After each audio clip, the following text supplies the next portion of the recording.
युद्ध और तकनीक की दुनिया में इस वक्त एक ऐसा बदलाव हो रहा है जो सब कुछ पलट कर रख देगा। आज के इस गहरे विश्लेषण में हम भारत की हालिया हाइपरसोनिक सफलताओं के पीछे की एक्सट्रीम फिजिक्स, कमाल की इंजीनियरिंग और इसके गहरे जियोपॉलिटिकल इम्पैक्ट को डिकोड करेंगे। ये कोई रूटीन अपग्रेड नहीं है, ये एक ऐसा कदम है जिसने ग्लोबल सिक्योरिटी के सारे पुराने नियम सच में बदल कर रख दिए हैं। तो चलिए बिना किसी देरी के शुरू करते हैं। आज के इस विश्लेषण में हम इस पूरे जर्नी को 5 हिस्सों में समझेंगे। सबसे पहले हाइपरसोनिक उड़ान की फिजिक्स, फिर स्क्रैमजेट इंजन का ब्रेक थ्रू, उसके बाद भारत का नया स्ट्राइक शस्त्रागार, हिंद महासागर की सुरक्षा और आखिर में हथियारों की वैश्विक होड़। तो चलिए सबसे पहले बात करते हैं भाग 1 की, हाइपरसोनिक उड़ान की भौतिकी, या कहें कि मैक 5 के इस बैरियर को कैसे तोड़ा जाता है। अब जब हम हाइपरसोनिक कहते हैं तो हमारा मतलब सिर्फ मैक 5 यानी 6000 किलोमीटर प्रति घंटे से ज़्यादा की स्पीड से नहीं है। असली जादू है इस इम्पॉसिबल सी स्पीड पर मिसाइल को अपनी मर्जी से मोड़ना। जरा सोचिए, इतनी तेज रफ्तार पर हवा के घर्षण से मिसाइल के चारों तरफ 2000 डिग्री सेल्सियस से भी ज्यादा गर्म प्लाज्मा की एक पूरी परत बन जाती है। इस भयानक गर्मी और सुपर हीटेड प्लाज्मा के बीच मिसाइल को कंट्रोल करना ही इसका सबसे बड़ा चैलेंज है। इसे ऐसे समझिए, एक नॉर्मल बैलिस्टिक मिसाइल हवा में फेंकी गई एक बेसबॉल की तरह होती है। उसका रास्ता पहले से तय होता है। रडार बहुत आसानी से कैलकुलेट कर सकता है कि वो कहाँ गिरेगी। लेकिन एक हाइपरसोनिक ग्लाइड व्हीकल, वो पानी की सतह पर उछलते हुए एक पत्थर की तरह काम करता है। ये वायुमंडल की ऊपरी परतों में अनप्रेडिक्टेबल तरीके से ग्लाइड करता है और कभी भी अपनी दिशा बदल सकता है। इसका सीधा सा मतलब है कि दुश्मन के रडार और उनकी डिफेंस सिस्टम्स के लिए इसे ट्रैक करना लगभग नामुमकिन है। अब आते हैं भाग 2 पर, स्क्रैमजेट इंजन की सफलता, यानी कैसे असंभव को संभव बनाया गया। और ये जो ब्रेक थ्रू है ना, ये वाकई में हैरान करने वाला है। जनवरी 2026 में भारत ने एक पूरी तरह से काम करने वाले एक्टिव कूल्ड स्क्रैमजेट इंजन का जमीनी परीक्षण किया। और जानते हैं ये कितनी देर चला? पूरे 12 मिनट। याद रहे, 2020 में यही टेस्ट सिर्फ 20 सेकंड का था। 20 सेकंड से सीधा 12 मिनट की ये छलांग हाइपरसोनिक एंड्योरेंस के मामले में एक बहुत बड़ा हिस्टोरिक माइलस्टोन है। अब आप सोचेंगे कि 12 मिनट तक वो इंजन पिघला क्यों नहीं? मैक 8 की स्पीड पर टेम्परेचर 2000 डिग्री सेल्सियस पार कर जाता है, जो स्टील को भी पिघला है। इसका जवाब है एक्टिव कूलिंग।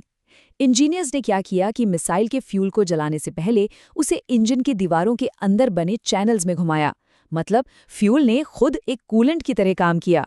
सुनने में अजीब लगता है ना कि इतने गर्म इंजन के पास फ्यूल ले जाना, लेकिन ये एक मास्टर स्ट्रोक था। इससे इंजन पिघलने से बच गया और जब वो पहले से गर्म फ्यूल दहन कक्ष में गया तो उसकी एफिशिएंसी भी कई गुना बढ़ गई।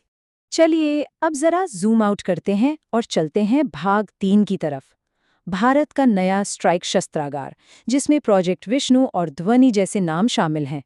पिछले कुछ सालों में भारत के इस डेवलपमेंट की स्पीड बहुत तेज रही है। सितंबर 2020 के पहले 20 सेकंड वाले टेस्ट से लेकर नवंबर 2024 में long range anti ship hypersonic missile के पहले टेस्ट तक, और फिर मई 2026 में तो कमाल ही हो गया जब इस मिसाइल के दूसरे चरण के टेस्ट ने 1500 किलोमीटर दूर एक चलते हुए समुद्री टारगेट को बिल्कुल सटीक तरीके से हिट किया। ये स्पीड साफ दिखाती है कि इन प्रोजेक्ट्स को लेकर कितनी सीरियसनेस है।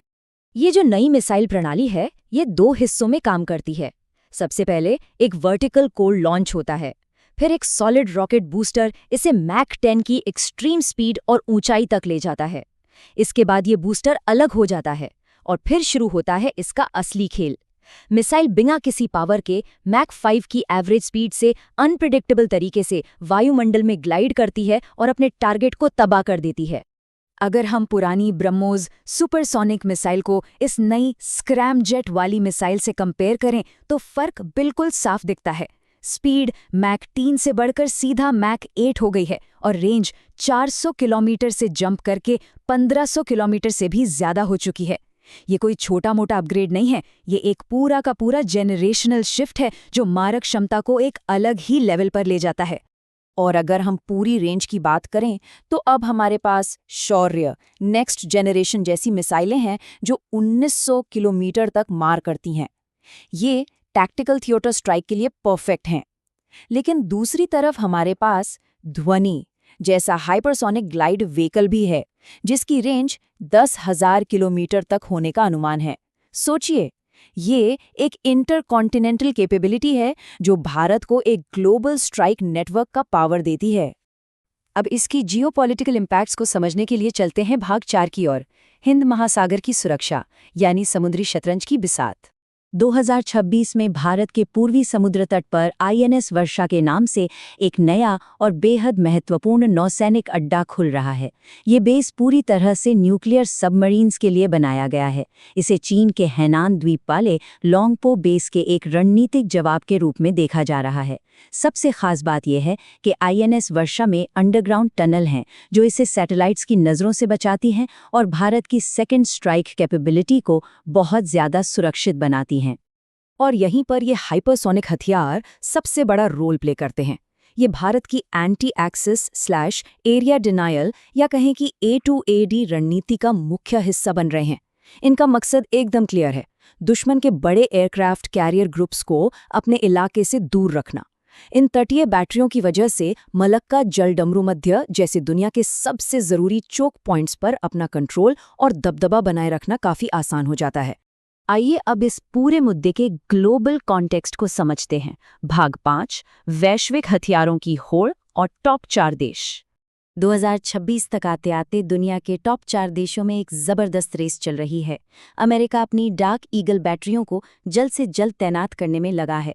रूस न सिर्फ ऐसे हथियारों का इस्तेमाल कर चुका है, बल्कि इनका बड़े पैमाने पर प्रोडक्शन भी कर रहा है। उधर चीन अपने DF-17 और YJ-21 बेड़े को लगातार बढ़ा रहा है। और भारत इन तीनों दिग्गजों के साथ कंधे से कंधा मिलाकर चल रहा है, लेकिन एक बड़े फर्क के साथ। भारत का पूरा फोकस विदेशी तकनीक पर निर्भरता खत्म करके पूरी तरह से स्वदेशी आत्मनिर्भरता हासिल करने पर है।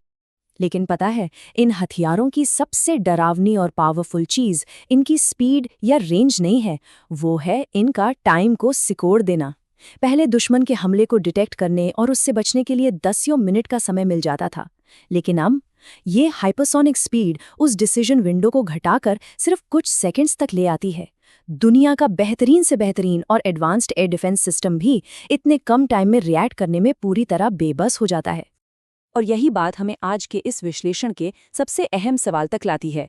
जब कोई मिसाइल किसी देश के लीडर्स और उनके डिफेंस सिस्टम को रिएक्ट करने के लिए सिर्फ चंद सेकंड्स का समय देती है, तो हमारी पुरानी कूटनीति, हमारे पारंपरिक क्राइसिस मैनेजमेंट के तरीके, ये सब कैसे टिक पाएंगे? ये सिर्फ एक टेक्नोलॉजी का सवाल नहीं है, ये आने वाले दशकों में दुनिया की शांति और ग्लोबल स्टेबिलिटी से जुड़ा सबसे बड़ा सवाल है। आज के इस विश्लेषण में हमारे साथ जुड़ने के लिए आपका बहुत बहुत धन्यवाद।